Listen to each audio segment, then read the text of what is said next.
제가 앞에 서서 깜짝 놀라셨죠. 우리 담임 목사님께서 확진이 되셨습니다. 금요일에 확진이 되셔서 오늘은 제가 설교를 합니다. 우리 목사님 위하여서 기도해 주시기 바랍니다. C.S. 루이스가 참 책을 많이 썼습니다. 근데 그 중에 하나인 스크루테이프의 편지라는 책이 있습니다. 이 내용은 악마의 이야기예요. 성공한 악마 스크루테이프가 조카인 악마, 지금 커나가고 있는 조카인 악마 윈 우드, 그에게 조언을 하는 그런 내용으로 기록이 되어 있습니다. 다름 아닌 악마들은 각자 이제 사람들을 맡지요. 맡겨져 있는 그 인간들이 있는데 그 인간을 환자라고 부릅니다. 그리고 그 사람들이, 그 환자라고 불려지는 그 사람들이 하나님께로부터 멀어지도록, 그리고 하나님을 절대로 가까이 할 수 없도록 부단히 애쓰는 그 사명을 감당하고 있는 악마들로 표현이 되어지지요. 그런데 삼촌인 스크루테이프가 조카에게 여러 가지 이야기를 많이 했는데 그 주는 무엇이냐면 사람들을 어떻게 하면 잘 요리할 수 있을까, 그것입니다. 하나님께로부터 얼마나 잘 떨어뜨려 놓느냐, 이런 기술을 가리키는 편지의 글이 되겠습니다. 그 많은 내용들 중에서 오늘은 제가 간단하게 4가지만 소개를 하려고 합니다. 첫 번째는 인간, 그 환자들에게 무엇이라고 이야기를 하냐면 다음의 해 이렇게 이야기를 한다라는 거지요. 영적인 것에 조금이라도 우리가 관심을 갖기 시작할 때 그 악마는 사람에게 와서 귀에 속삭이는 거죠. 다음에 해. 지금 영적인 거 안 해도 돼. 이렇게요. 그것도 악마가 하는 일이다. 이렇게 스스로 고백하고 있는 것 함께 오늘 나눕니다. 여러분 꼭 기억하시기 바랍니다. 두 번째는 인간의 관심을 감각적인 것에 묶어두라. 이것이 두 번째 삼촌이 조카에게 코치하고 있는 내용이라는 것입니다.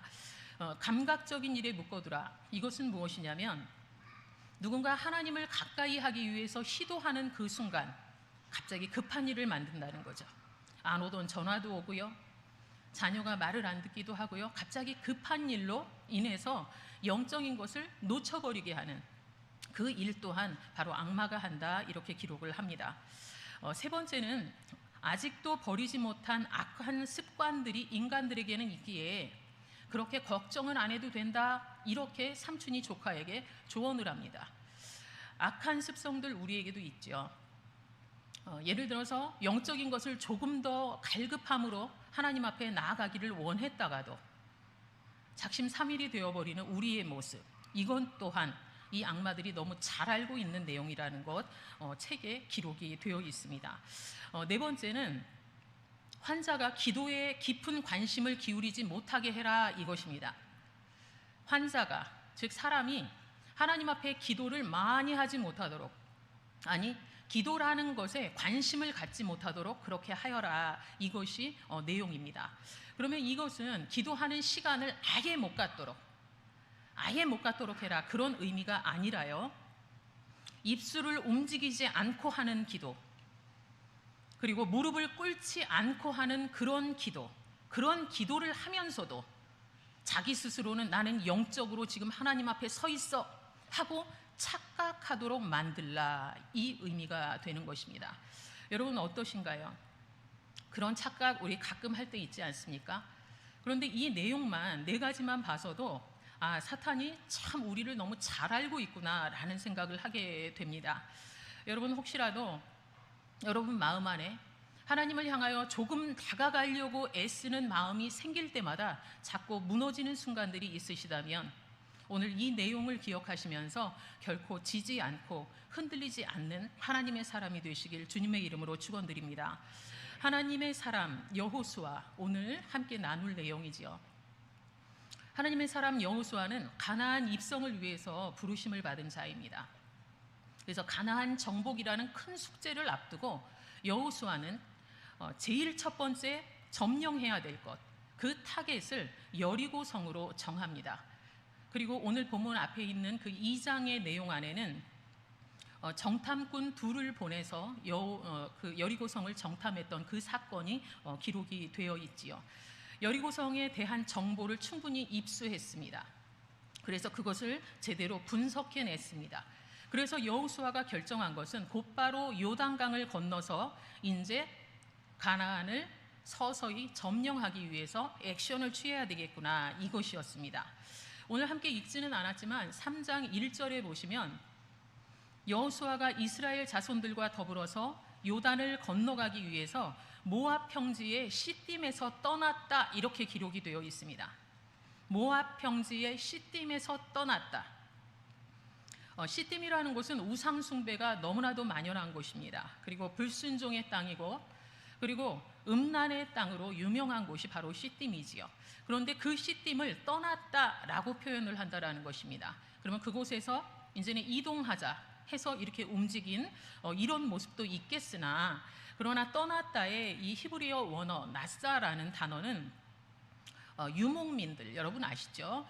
유목민들이 이쪽에 있다 자꾸 이제 저쪽으로 이동을 하면서 텐트를 칩니다. 천막을 치죠. 이 나사라는 단어는 유목민들이 자리를 옮기기 위해서 천막을 해체할 때 말뚝을 단번에 뽑아내는 그 부분을, 거기에서 유래된 단어가 바로 떠났다라는 것입니다. 그러면 이 내용만 보더라도 이스라엘 백성은 지금 있던 그 음란한 땅, 불순종의 땅에서 단번에 스스로를 뽑아내어 하나님이 원하시는 가나안 땅으로 들어가기 위한 준비와 이제 모습을, 행동을 시작했다라는 것을 이 말씀을 통해서 알 수 있다라는 것이죠. 혹시라도 여러분의 삶 가운데도 그런 것이 있습니까? 뽑아내야 될 것, 하나님이 원하시지 않으셔서 분리해내야 되는 그러한 악습들이 여러분 안에 있으시다면 오늘 이 말씀처럼 기도하며 나의 안 좋은 부분, 하나님이 너 이거 아니다 하시는 부분에 대하여서는 단호하게 그것을 뽑아내는 그러한 결단이 있으시길 간절히 소망합니다. 여호수아와 이스라엘 백성들이 시딤에서 떠나서 요단 강가에 이릅니다. 이스라엘은 여름과 겨울 두 계절이 있지요. 그런데 3월부터 더워집니다. 그래서 5월이 되면 굉장히 그 더위에 절정이 이른다고 그래요. 그래서 이때 헬몬산에 쌓인 눈들이 다 녹아버리고 그 녹은 물들이 요단강으로 밀려 들어옴으로 인해서 요단강의 수위가 굉장히 많이 위로 올라가는 상황이 되어진다고 합니다. 그래서 그때는 사람이 건너가지 못하고 배를 타고 건너가야 되는 상황, 아주 탁월하게 수영하는 사람들은 겨우 건너갈 수 있는 그런 정도의 수위가 되어진다 표현을 합니다. 그러나 요단강은 예나 지금이나 변함없는 것이 있습니다. 그것은 이스라엘의 자연적 경계선의 역할을 한다라는 것입니다. 그래서 강의 이편과 저편으로 정확히 분류가 되어질 수 있도록 예전부터 지금까지 그 역할을 잘 감당하고 있다라는 것이죠. 그래서 이스라엘 백성들은 가나안 땅으로 들어가려면, 그리고 하나님이 원하시는 히브리인으로 살기 위해서는 어쩔 수 없이, 그리고 당연히 그 요단강을 건너가야 되는 그런 상황이 된다라는 것이죠. 그런데 여호수아와 이스라엘 백성들이 요단강가에 도착을 했는데 건너지를 않습니다. 그리고 1절의 말씀에 기록이 된 것처럼 바로 건너가지 않고 3일 동안 유숙하였다, 이렇게 기록이 되어 있습니다. 강물이 너무 범람해서 겁이 나서 건너는 것을 포기한 것이 아닙니다. 3일이란 이 시간은 하나님께서 그들에게 다른 메시지를 주시기를 기다리는, 계시하실 때까지 기다리는 그러한 기도의 시간이었다라는 것입니다. 사흘이 지났습니다. 이스라엘 백성들에게 두 가지 명령이 내려집니다. 첫 번째는 여호와의 언약궤를 따르라, 이 명령입니다. 십계명이 기록된 돌판, 그 돌판을 법궤 안에 넣어놓을 때는 그것을 강조하기 위해서, 십계명이라는 것을 강조하기 위하여서 그것을 증거궤라고 명칭을 합니다. 그런데 오늘 말씀 안에서는 언약궤라는 단어를 쓰지요. 그러면 이 언약궤라는 이 의미는 바로 하나님과 이스라엘 백성 사이에 정확히 맺어진 언약, 그리고 하나님께서 변함없이 그들과 함께 하신다라는 그 사실, 그것을 강조할 때 붙여지는 명칭이 바로 언약궤라는 것입니다. 그런데 하나님께서는 언약궤를 따르라 이렇게 말씀하신다는 것입니다. 결국은 하나님의 말씀 따르라는 말씀이신 것이죠. 그리고 하나님의 약속을 믿어라 이런 의미가 되어지는 것이죠. 그리고 하나님께서 여전히 함께 하신다라는 것을 믿기 원하시며 언약궤라는 단어를 사용하신 것입니다. 하나님의 백성은 자기 주관대로 살지 않습니다. 그리고 자기 상식대로 사는 사람이 아닙니다. 하나님의 사람은 하나님께서 앞서가시면 그 뒤를 따라가는 사람입니다. 하나님의 사람은 하나님의 말씀을 평생토록 따라가야 되는 그런 사람이라는 것이죠.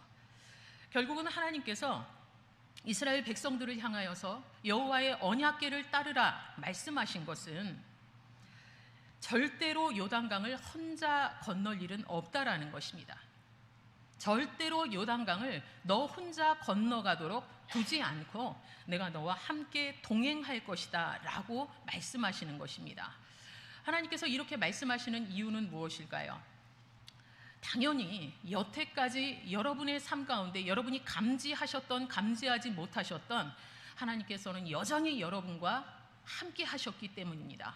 그리고 앞으로 여러분의 호흡이 다하는 그 마지막 순간까지, 아니 그 이후까지 변함없이 여러분의 영혼육을 잡고 계신 분이 우리 하나님이심을 꼭 믿음으로 반응하시는 우리 성도들이 되시길 주님의 이름으로 축원드립니다. 이스라엘 백성에게 내려진 또 하나의 명령이 있습니다. 바로 너희는 자신을 성결하게 하라, 이 말씀입니다. 자신을 성결하게 하라, 이것은 스스로 성결하게 하라라는 해석이 되어지지요.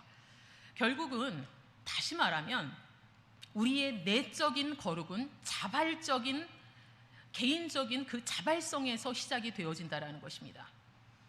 내 내면의 거룩이 누군가의 옆에 있는 사람의 기도로만 되어지는 것이 아니라 개인적인 자발성 안에서, 내 안에서 거룩한 삶을 살기로, 그리고 거룩한 하나님을 닮아가기로 결단하고 애쓸 때 우리가 하나님 앞에서 스스로를 성결케 할 수 있다, 이렇게 말씀하고 있다라는 것이죠. 그래서 하나님께서는 너희는 자신을 성결하게 하라, 이렇게 백성에게 미션을 주고 계신 것입니다. 이 말씀이 저와 여러분에게도 해당될 것입니다. 믿음이 예전에는 괜찮았습니다, 이런 말씀하시는 성도님들 계세요. 그런데 하나님은 항상 현재형으로 말씀하십니다. 지금 너의 믿음, 이렇게 말씀하십니다. 여러분, 오늘 이 말씀을 대면하시면서 하나님 앞에 늘 성결함으로 나가겠다 마음에 더욱더 의지를 다지시는 우리 성도님들이 되시길 간절히 소망합니다. 가나안 정복이란 그 거룩한 전쟁을 치르기 위해서 보통 상식 같으면 군대를 조직하겠죠. 그런데 하나님은 그렇게 말씀하지 않으셨단 말입니다. 오로지 성결. 여러분의 삶의 자리 속에 어떠한 문제가 있던 늘 그 시작은 하나님 앞에 성결이 되어져야 된다라는 것, 우리가 이 말씀을 통해서 알 수 있다라는 것입니다. 또한 하나님께서는 끊임없이 저희에게 내가 거룩하니 너희도 거룩하라, 이렇게 말씀하십니다. 우리가 얼마나 깨끗합니까? 그렇지 않죠. 불순종과 죄악된 모습이 가득가득한 인생을 우리 모두가 살아가고 있습니다. 그런데 거룩은 잘못한 것이 하나 없고 깨끗한 상황에 하나님 앞에 나가는 것이 거룩이 아니라, 죄가 온 게 있지만, 상처 속에 있지만, 하나님 앞에 불순종하는 모습으로 있지만, 그럼에도 불구하고 그대로 하나님 앞에 나아가는 그 모습, 바로 그것이 하나님 앞에 거룩해지는 과정이라는 것을 여러분 꼭 기억하시기 바랍니다. 하나님의 말씀, 하나님의 임재를 상징하는 언약궤를 따르라 라는 명령과 자기 자신을 성결하게 하라는 이 명령을 통해서 우리가 정확히 알 수 있는 것은 요단강을 건너가는 것, 그 건너가게 하는 주체가 여호수아도 아니고, 그리고 언약궤를 맨 제사장들도 아니라 오로지 여호와 하나님 한 분이시라 말씀하고 있습니다. 신약 시대를 살아가는 우리에게도 동일하게 적용이 되어지지요. 예수 그리스도의 보혈의 공로로 깨끗하다 인정을 받고 의롭다 칭함을 받은 우리들입니다. 예수님의 보혈이 아니고서는 죽을 수밖에 없는 인생이었는데 예수님의 보혈의 공로로 의롭다고 칭함받은 우리이기에 더더욱 매일의 삶 속에 성령의 내주하심과 그리고 성령의 충만하심을 날마다 경험하며 늘 하나님 앞에서 성결하도록 애쓰며 살아가는 것이 바로 하나님의 사람의 본 모습이라는 것을 여러분 꼭 마음에 새기시기 바랍니다. 아까 앞에서 사탄이 이야기하였던 것, 악마가 이야기하였던 것처럼 가끔은 우리가 이렇게 의롭게 살려고 그리고 하나님 앞에 성결하게 살려고 애를 써도 누군가 귀에 속삭일 때가 있을 것입니다.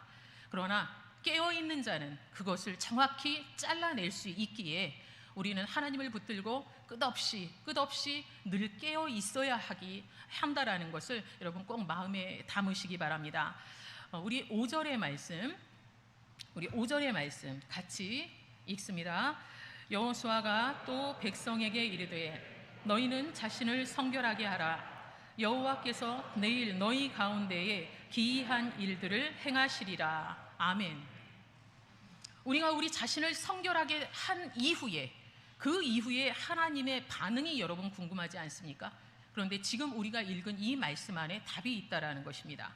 우리가 스스로를 성결하게 한 이후에 하나님의 반응은, 즉 하나님의 일하심은 바로 다름 아닌 금방 읽은 말씀대로 여호와께서 내일 너희 가운데에 기이한 일들을 행하시리라 이렇게 말씀하셨다라는 것입니다. 우리가 먼저 성결하게 되어질 때 그 이후에 하나님은 모든 것을 준비하고 기다리셨다가 가장 선하신 그때에 우리에게 안겨주시기를 그 누구보다 원하신다고 말씀하고 있다라는 것입니다. 여러분, 그러면 기이한 일들은 무엇이겠습니까? 기이한 일들은 하나님께서 인간의 능력과 그리고 자연 법칙을 초월한 능력으로 개입하시는 일, 친히 이루시는 일을 기이한 일이라 표현을 합니다. 그런데 여러분의 삶 가운데 인간의 힘으로 안 되는 거 있죠? 여러분의 능력으로 안 되는 거 있으시죠? 하다못해 이 폭우까지도 우리의 마음대로 되어지는 것이 하나도 없는 그러한 삶을 우리가 살아갑니다. 그럴 때 필요한 것이 바로 하나님의 기이한 일, 그것이 우리의 삶의 자리에 풍성히 일어나는 것일 것입니다. 여러분, 이런 것 원하시지요? 그렇다면 여러분 스스로에게 한번 물어보시기 바랍니다. 나는 하나님의 어떤 기이한 일을 소망하고 있는가? 하나님이 베푸실 그 기이한 일을 얼마나 많이 소망하고 있는가? 얼마나 하나님 앞에 입을 크게 열어 간구하고 있는가? 여러분 스스로 모습을 돌아보시기 바랍니다. 지금도 우리 하나님은 변함없이 역사하고 계십니다. 하나님은 능력에 변함이 없으신 분이시지요. 그래서 전능자이신 하나님, 창조주이신 하나님, 그 능력이 예전이나 지금이나 변함없이 계속되고 있기에 여러분이 기도하시기에 너무나도 든든한 우리 아버지이심을 여러분 꼭 마음으로 받으시기 바랍니다. 그들이 경험하게 될 기이한 일들은 무엇이었을까요? 그것은 여호수아가 제사장들에게 명령한 내용을 통해서 알 수 있습니다. 6절에는 언약궤를 메고 백성의 앞서 건너라 이렇게 명령합니다. 언약궤를 메고 백성의 앞에 건너라, 이거는 누구나 할 수 있을 것 같습니다. 가능하시겠죠? 여러분이시더라도. 그런데 난이도가 점점 올라갑니다. 8절의 말씀에는 너희가 요단 물가에 이르거든 요단에 들어서라 이렇게 명령하고 있습니다. 요단 물가에 이르거든 그 범람하고 있는 요단강에 발을 집어넣어야 되는 상황이 되었다라는 것입니다. 조금은 아까보다 어려운 상황이죠. 근데 그 다음에 말씀이 또 있지요. 우리 13절의 말씀입니다. 우리 13절의 말씀 같이 읽습니다. 온 땅의 주 여호와의 궤를 맨 제사장들의 발바닥이 요단물을 밟고 멈추면 요단물 곧 위에서부터 흘러내리던 물이 끊어지고 한 곳에 쌓여 서니라. 아멘. 이것이 마지막에 명령하고 있는 내용입니다. 제사장들의 발바닥이 요단강 그 물을 밟고 멈추면 위에서부터 마냥 흘러내려오던 그 어마어마한 물줄기가 단번에 끊어지고 그리고 한 곳에 켜켜이 쌓이게 되어진다, 이렇게 말씀하고 있다라는 것입니다. 이것이 상상이 되십니까, 여러분? 이것이 바로 하나님께서 하나님의 능력만으로 가능하게 만드신 기이한 일이 되어지는 것입니다. 그런데 하나님께서는 이 일을 너희들 편하게 건너가라, 일회성으로 주신 것이 아니라고 성경은 말씀하고 있습니다. 이것은 표적입니다. 하나님께서 너희들이 앞으로 가나안 땅에 들어가서 그곳에 있는 7 족속들을 전부 다 정벌해야 되는 그 상황, 그 가운데 너희 혼자 싸우는 것이 아니라 내가 함께 할 것이라는, 그러니 아무런 염려하지 말라는, 내가 지금도 너희와 함께 하고 있다라는 사인을 주시기 위하여서 이 요단강을 건너가는 요단강 도하 사건을 허락하셨다라는 것입니다. 여러분의 삶 가운데서도 이러한 일이 있길 원합니다.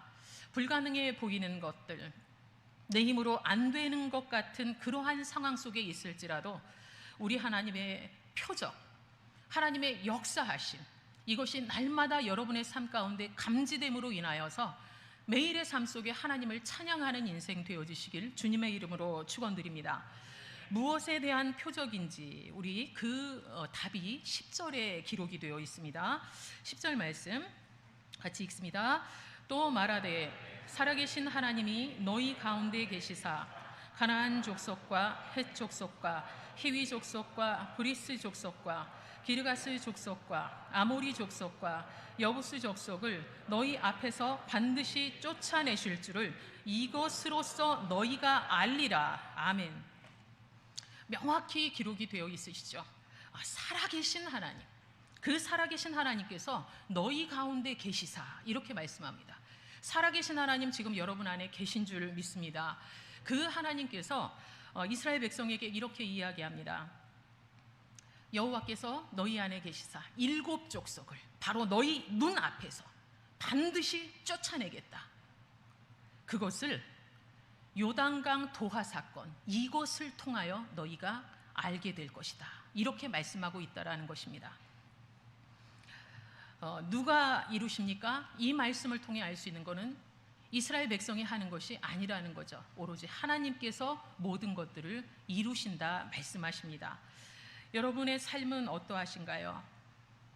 하나님 안에 거하시죠. 그런데 가끔은 대적들이 나타납니다. 그럴 때마다 좌절하고 낙심을 선택하는 것이 아니라 우리 가운데에서, 그리고 우리 앞에서 그 모든 일들을 반드시 이루어 주시겠다고 말씀하신 그 하나님을 바라보시면서 끝까지 그 하나님을 신뢰하시는 은혜가 있으시길 간절히 소망합니다. 그래서 바울은 그렇게 이야기합니다. 만일 하나님이 우리를 위하시면 누가 우리를 대적하리요? 이렇게 말씀합니다. 만일 하나님이 우리를 위하시면 누가 우리를 대적하리요? 만일 하나님이 말씀을 따라 살아가는 성도들, 그리고 스스로를 성결하게 하기 위해서 애쓰며 살아가는 성도들에 대하여 대적들이 생겨났을 때 과연 가만히 두시겠나? 여러분 생각해 보시면 답은 뻔한 사건이라는 것입니다. 평소보다 7배나 뜨거운 풀무불 가운데서도 하나님께서는 다니엘의 친구들과 함께 하셨던 그 사건 여러분 아시지 않습니까? 그런데 여러분의 삶 가운데 하나님께서는 얼마나 함께 하시고 얼마나 많은 일들을 이루고 싶으시겠냐는 말씀이지요. 여러분, 그 하나님의 역사하심을 날마다 맛보며 살아가시는 은혜가 있길 간절히 소망합니다. 우리 가운데 계시며 그리고 우리 앞에서 우리에게 아픔과 고통이 될 수 있는 것조차도 반드시 쫓아내겠다고 결단하신 그 하나님, 그 하나님의 사랑의 표적이 날마다 여러분의 삶과 가정 위에 풍성이 일어나길 주님의 이름으로 축원드립니다. 그런데 표적이 표적다워지기 위해서는 순종의 사람, 그리고 믿음의 사람이 반드시 필요합니다. 무서우리만큼 넘실대는 그 요단강의 물결을 보면서 두렵지 않은 사람이 누가 있겠습니까? 그러나 그것을 넘어가는 것이 믿음이라는 것입니다. 선하신 하나님을 의지하는 믿음을 보일 때가 언제일까요? 바로 장애물이 앞에 있는 그 순간이 내가 하나님을 얼마나 의지하고 있고 신뢰하고 있느냐를 증명하는 시간이라는 것을 여러분이 마음에 담으시고, 여러분의 삶 가운데 어려운 일이 있다면, 기도의 제목들이 생긴다면 이때가 하나님이 나를 더욱더 주목하시는 때라는 그 믿음으로 하나님 앞에 무릎으로 나아가시는 은혜가 있기를 간절히 소망합니다. 눈에 보이는 출렁거리는 강물, 오로지 눈에 보이는 것은 범람하는 물밖에는 없지만, 그러나 예비해 놓으신, 하나님께서 예비해 놓으신 그 마른 땅을 믿음으로 바라보는 것이 바로 하나님의 사람이 하셔야 될 일이라는 것입니다. 여러분은 지금 하나님께서 예비하신 마른 땅을 보고 계십니까? 아니면 범람하는, 나에게 두려움을 주는 그 물을 보고 계십니까? 두렵고 무서운 상황 가운데 있을지라도 우리의 입은 믿음을 고백해야 됩니다. 하나님은 선하십니다. 하나님은 나와 함께 하십니다. 이런 고백이 늘 끊임없이 나오는 것이 바로 하나님의 사람입니다. 언제나 우리에게 건강만 주시지는 않습니다. 그러나 하나님은 선하십니다. 가끔은 실패하고 낙심할 때도 있지만, 그러나 하나님은 여전히 선하신 계획을 가지고 계십니다.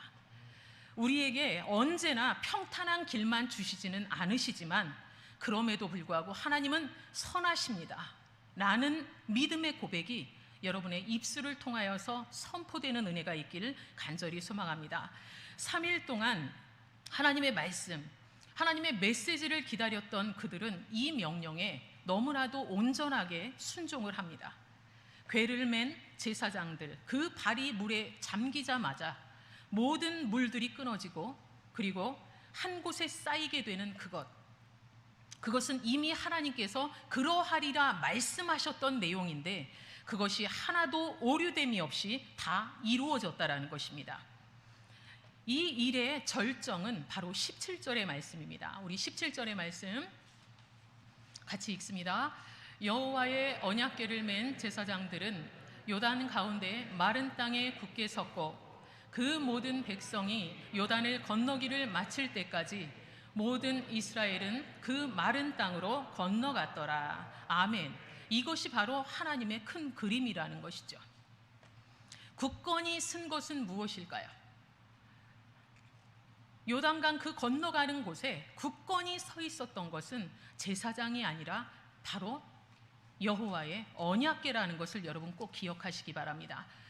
제사장이 메고 있으나, 그러나 우리가 주목해야 될 것은 제사장의 순종이 아니고 바로 여호와의 언약궤가, 하나님의 말씀이 그 가운데 계속 지탱하고 굳게 서 있었기에 그 모든 백성들이 마른 땅으로 지나가는 그 기적을 누렸다는 사실을 여러분 마음에 담으시기 바랍니다. 제사장들이 맨 언약궤, 곧 하나님의 말씀, 그 하나님의 말씀을 따라갔던 모든 자들은 마른 땅을 누리는 축복을 경험했습니다. 이 모습이 우리의 삶 가운데도 그대로 적용이 되어질 것입니다. 여러분의 삶 가운데, 그리고 여러분의 심령 가운데에 하나님께서 베푸시는 기이한 일들, 그 행복한 체험을 날마다 선물로 받으시는 우리 성도들이 되시길 주님의 이름으로 축원드립니다. 하나님께서는 이러한 기이한 일들을 예비하셨기에 1년 중에 가장 물이 많은 때를 골라서 백성들에게 건너가게 하셨습니다. 누군가는 원망할 것입니다. 왜 하필이면 물이 적을 때가 아니라 이렇게 많을 때. 그러나 우리가 주목해야 할 것은 내 마음에 드는 완벽한 타이밍이 아니라는 것입니다. 내 마음에 드는 것이 중요한 것이 아니라 바로 하나님과 동행하고 있느냐, 하나님과의 동행 여부가 가장 중요한 것이라는 것을 여러분 잘 아실 줄 압니다.